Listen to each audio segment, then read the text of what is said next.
ఆంధ్రప్రదేశ్ ఉపాధ్యాయ సంఘాల సమైక్య ఫ్యాప్టో ఆధ్వర్యంలో ప్రధానంగా ఈరోజు విద్యారంగానికి సంబంధించినటువంటి విషయంలో బోధనకు ఆటంకం కలిగించేటువంటి అనవసరమైనటువంటి యాప్స్ ఏవైతే ఉన్నాయో వాటిని తొలగించాలని చెప్పి, అదేవిధంగా బోధనేతర పనులు ఏవైతే ఉన్నాయో వాటిని కూడా తొలగించాలని చెప్పి, విద్యా వ్యవస్థలో ఒక సర్వీస్ మ్యాటర్స్ అనేటువంటివి ఉమ్మడి సర్వీస్ రూల్స్ 30 సంవత్సరాలుగా పెండింగ్ ఉన్నటువంటి దాన్ని ఏమాత్రం విద్యాశాఖ కానీ ప్రభుత్వం కానీ పట్టించుకోవడం అనేటువంటిది జరుగుతూ ఉంది.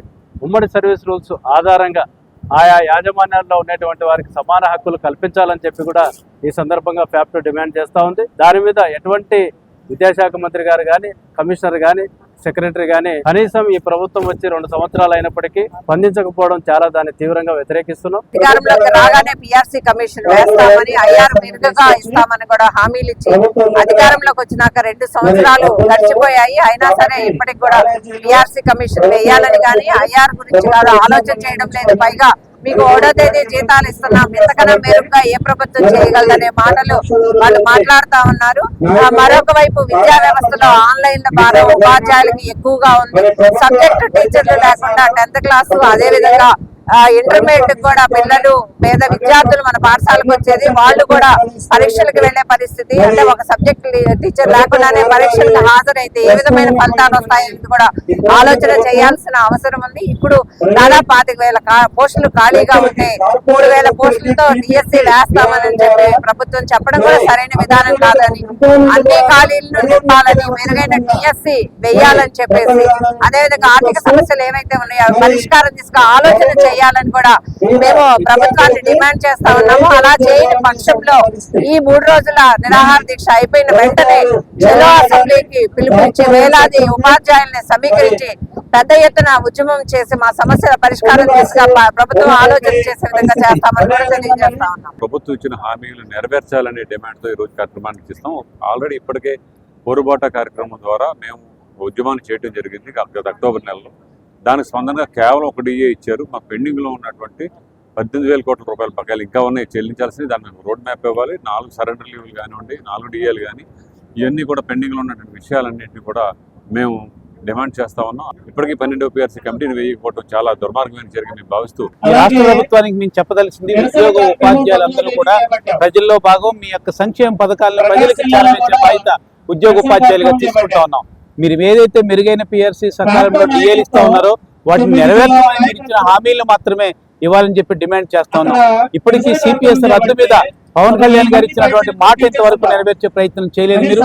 అలాగే ఈ రోజు జీవో నెంబర్ 57 అమలు చేసేటువంటి ప్రయత్నం చేయలేదు. ఈ రాష్ట్ర ప్రభుత్వం స్పందించకపోతే ఖచ్చితంగా మేము ఉద్యోగ ఉపాధ్యాయులందరినీ కదిలిస్తాం. 11 లక్షల మంది కాంట్రాక్ట్ అవుట్ సోర్సింగ్ వాళ్ళు కానీ, ఉద్యోగ ఉపాధ్యాయులు కానీ జేఏసీలన్నింటినీ కల్పించి ఐక్య ఉద్యమం ద్వారా ప్రభుత్వం ఖచ్చితంగా మా ఉద్యమాల్లో సపోర్ట్ చేసే విధంగా, మా సమస్యలు పరిష్కారం చేసే విధంగా ప్రయత్నించారు. ఏదైతే పిఆర్సీ కమిషన్ ని నియమించాలనేది ఈ డిమాండ్స్ లో ప్రధానంగా ఉంది. అలాగే డిఏలు పెండింగ్ ఉన్నటువంటి 4 డిఏలు చెల్లించాలని చెప్పేసి, అలాగే సిపిఎస్ ని రద్దు చేసి ఓపీఎస్ ని పునరుద్ధరించాలని చెప్పేసి, ఇలాగా 17 డిమాండ్స్ మీద ఫ్యాప్టో తన పోరాటాన్ని స్ట్రగుల్ ని సస్టైనబుల్ గా చేస్తా ఉంది. విద్యారంగ సమస్యల్లో ప్రధానంగా ఉన్నటువంటి యాప్స్ అంటే ఉపాధ్యాయుడు మార్నింగ్ స్కూల్కి వెళ్ళిన దగ్గర నుంచి ఈవినింగ్ మళ్ళా స్కూల్ అయిపోయి వచ్చేసే వరకు కూడా ఏదో ఒక యాప్ తో సంబంధం అవుతానే ఉన్నాడు. ప్రధానంగా 4 యాప్స్ మేము చేస్తామని చెప్తున్నాం. అటెండెన్స్, మిడ్ డే మీల్, అట్లాగే మార్క్స్ ఆన్లైన్, ఒక 4 యాప్స్ మాత్రం మేము ఓబే చేస్తాం. మిగిలిన యాప్స్ అన్ని కూడా అనవసరమైన యాప్స్ ఏమున్నాయి, ఐగాట్ కర్మయోగి కానీ ఎలాంటి యాప్స్, అనవసరమైన యాప్స్ అన్ని కూడా రద్దు చేసి ఉపాధ్యాయుని యొక్క బోధనా సమయం అంతా కూడా బోధనకు ఉపయోగిస్తే కనుక ఉపాధ్యాయులకి ఒక నాణ్యమైన విద్య అంది ప్రభుత్వ స్కూల్ వైపు వచ్చేదానికి అవకాశం ఉంటుందని చెప్పేసి మేము ఫ్యాప్టోగా ఈ ప్రభుత్వాన్ని డిమాండ్ చేస్తా ఉన్నాం. ఉపాధ్యాయుల యొక్క బదిలీ మరియు ప్రమోషన్ సంబంధించి చూస్తే కానీ ఈ రోజు మనం చూసినట్లయితే ఆ బదిలీలు జరగట్లేదు. అదేవిధంగా ప్రమోషన్లు కూడా ఇచ్చే పరిస్థితులు కనిపించట్లేదు. కారణం ఏంటంటే జిల్లాలని బైఫర్కేట్ చేస్తూ ఉన్నారు. బైఫర్కేట్ చేసిన తర్వాత ఇవన్నీ చేస్తామని చెప్పి అంటూ ఉన్నారు. కానీ ఇప్పటి వరకు దాని మీద కూడా ఎటువంటి స్పందన కనిపించట్లేదు. పాఠశాలలో అనేక రకాలైనటువంటి యాప్స్ అనేది గత ప్రభుత్వం ప్రవేశపెట్టింది. టాయిలెట్స్ ఫోటోలు కూడా తీయాల్సినటువంటి పరిస్థితి అనేది హెచ్ఎంస్ ఉండేది. కాబట్టి అటువంటి యాప్స్ ని తగ్గించమని చెప్పి ఉపాధ్యాయులు కోరిన పెన్నుట ఈ ప్రభుత్వం వచ్చిన యాప్లు మొత్తం కూడా తగ్గిస్తామని చెప్పి చెప్పారు. కానీ ఇక్కడికి వచ్చే వరకు యాప్లన్నింటినీ కలిపి లీప్ యాప్ అనే ఒకే ఒక యాప్ పెట్టి ఆ యాప్లో మిగిలిన యాప్లన్నింటినీ పెట్టి మరలా అదే పనిని ఈరోజు మాతో చేపిస్తున్నారు.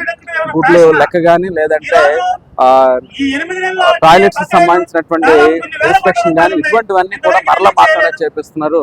ఈ విధంగా ఉపాధ్యాయుల యొక్క పని భారం అనేది పెరిగిపోతుంది. వాళ్ళకి ఇవ్వాల్సినటువంటి వాళ్ళు చేయాల్సినటువంటి పనిని పక్కన పెట్టి ఈ అదనపు పనులు చేయటమే సరిపోతుంది. కాబట్టి విద్యార్థులపై అనేక రకమైన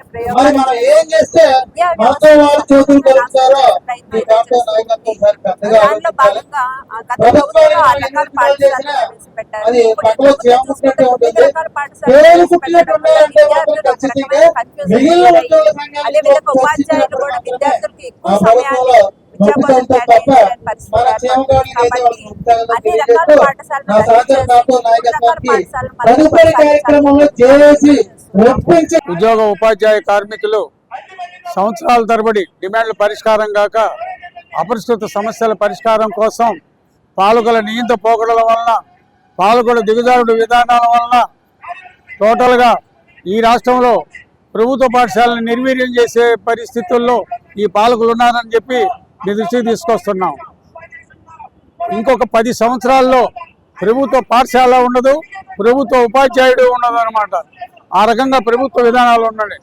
సంక్షేమ పథకాలు పెట్టి పాఠశాలలు అన్నీ ఇస్తున్నారు, క్లాస్కో టీచర్ని ఇస్తున్న పరిస్థితులు లేదు.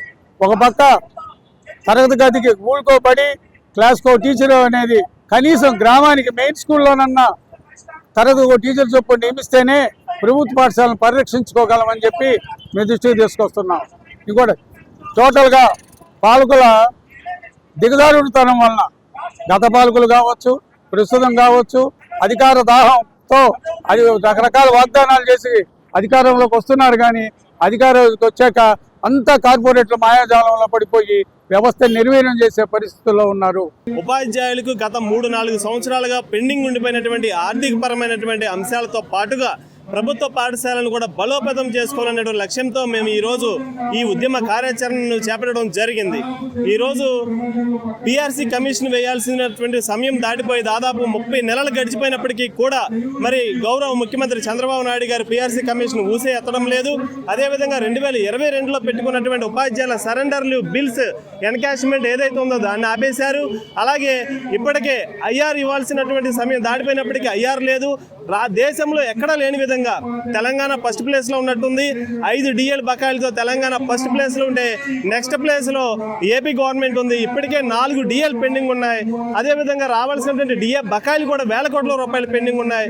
ఇవన్నీ కూడా పెండింగ్ ఉన్నటువంటి ఆర్థిక పరమైన అంశాలన్నీ కూడా ఈ విధంగా ఉంటే ఉద్యోగ ఉపాధ్యాయులు రిటైర్ అయినటువంటి పెన్షన్స్ ఏ విధంగా బతకాలనేటువంటిది ప్రభుత్వాన్ని ప్రశ్నిస్తూ ఉన్నాము. అదేవిధంగా గౌరవ ముఖ్యమంత్రి గారు ఇటీవల ఒక కామెంట్ చేశారు. ఏమంటే రాష్ట్ర ప్రభుత్వం యొక్క ఆదాయం మొత్తం కూడా ఉద్యోగుల జీతాలకు పెన్షన్లకే సరిపోతుంది, బడ్జెట్ మొత్తం వారికే సరిపోతుంది, కేంద్రం నుంచి వచ్చేటువంటి సహాయక గ్రాంట్స్ కానీ ట్యాక్సులు కానీ అప్పులు కట్టడానికి సరిపోతుంది, సంక్షేమ పథకాలు అమలు చేయాలంటే కొత్త అప్పులు చేసి ఈ పథకాలన్నీ మేము అమలు చేస్తున్నామని చెప్తున్నారు.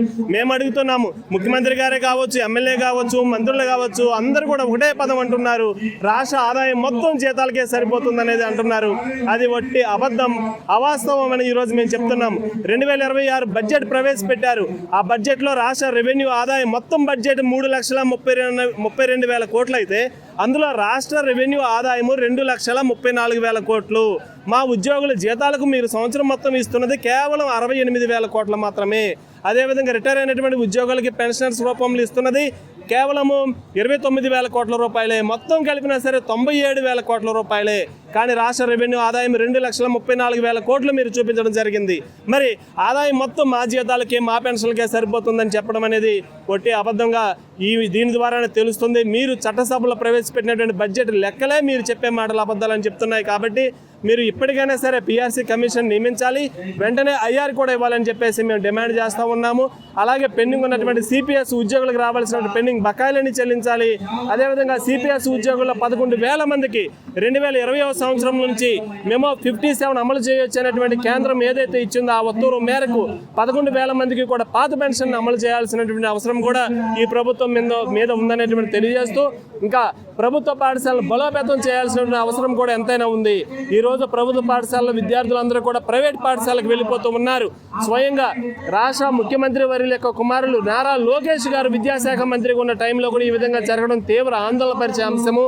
కాబట్టి ఇప్పటికైనా సరే పిఆర్సీ కమిషన్ ఎంత ముఖ్యమో, ప్రభుత్వ పాఠశాలలో ఏం జరుగుతుంది, ప్రభుత్వ పాఠశాల నుంచి విద్యార్థులు ఎందుకు బయటకు వెళ్ళిపోతున్నారు అనేటువంటి దాని మీద ఒక చర్చ జరగాలి. ఈ రాష్ట్రంలో ఉన్నటువంటి ముఖ్యమంత్రి గారు ఎంతో అనుభవం కలిగి సంపద సృష్టిస్తారని చెప్పి మమ్మల్ని మాయమాటలు చెప్పి అధికారంలోకి వచ్చారు. అధికారంలోకి వచ్చి 2 సంవత్సరాలైనా కూడా ఇంతవరకు కూడా మా సమస్యల పరిష్కారానికి నోచుకోవడం లేదు. మీ మీద ఎన్నో ఆశలు పెట్టుకున్నప్పటికీ కూడా మీరు ఒక డిఏ ఇచ్చి మాత్రం మమ్మల్ని మభ్యపెట్టారు. కాబట్టి ఈరోజు మేము ఎంతో నష్టపోయినటువంటి పిఆర్సీని అలాగే ఐఆర్ను కూడా పెండింగ్లో ఉన్నటువంటి డిఏలను కూడా మాకు రావాలి. ఇవన్నీ మాకు న్యాయబద్ధంగా రాజ్యాంగబద్ధంగా వచ్చినటువంటి హక్కులు. దేశంలోనే ఏ రాష్ట్రంలో లేనటువంటి సమస్యలు ఒక విద్యారంగంలోనే ఉన్నాయి. అంతేకాకుండా ఈ రాష్ట్రంలో కరోనాలో చాలామంది ఉపాధ్యాయులు దాదాపుగా 1000 మంది ఉపాధ్యాయులు మరణించారు. వారి కుటుంబాలకి ఆసరా లేకుండా వాళ్ళు జీవనం గడుపుతున్నారు. వారికి కూడా తక్షణమే మీరు ఉద్యోగ అవకాశాలు కల్పించండి, వాళ్ళ కుటుంబాలు ఆదుకోండి. అంతేకాకుండా ఉన్నత చదువుల కోసం రాజ్యాంగం ఇచ్చినటువంటి 342 జీవోని కూడా మీరు పునరుద్ధరించాలి. అవకాశం ఉన్నటువంటి అందరు ఉపాధ్యాయులు కూడా ఇది కల్పించాలని డిమాండ్ చేస్తున్నాం. ఇకపోతే మా సమస్యల పరిష్కారం కొరకు ఈరోజు ఈ యొక్క దీక్షలే కాకుండా భవిష్యత్తులో మీ మీద చాలా ఒత్తిడి చేస్తాం. మీరు దిగివచ్చి మా సమస్యలు పరిష్కారం వరకు కూడా మేము నిద్రపోమని చెప్పేసి తెలియజేస్తూ, అలాగే ప్రభుత్వ విద్యారంగాన్ని కాపాడుకుంటాం. ఈ ప్రభుత్వానికి ఏ విధమైనటువంటి బుద్ధి చెప్పాలో ఆ విధంగా బుద్ధి చెప్పి మేము గతంలో మీరు అనుభవించినటువంటి అనుభవాన్ని మళ్ళీ ఒకసారి మీరు గుర్తు తెచ్చుకుంటే ఈ ఉపాధ్యాయులతో రంగం కానీ ఉపాధ్యాయులతో పెట్టుకుంటే ఏ ప్రభుత్వం ఉండదని చెప్పేసి హెచ్చరిస్తూ ఈ యొక్క డిమాండ్ని మేము ముందుంచుతామని చెప్పేసి ముఖ్యమంత్రి గారికి విన్నవిస్తున్నాం.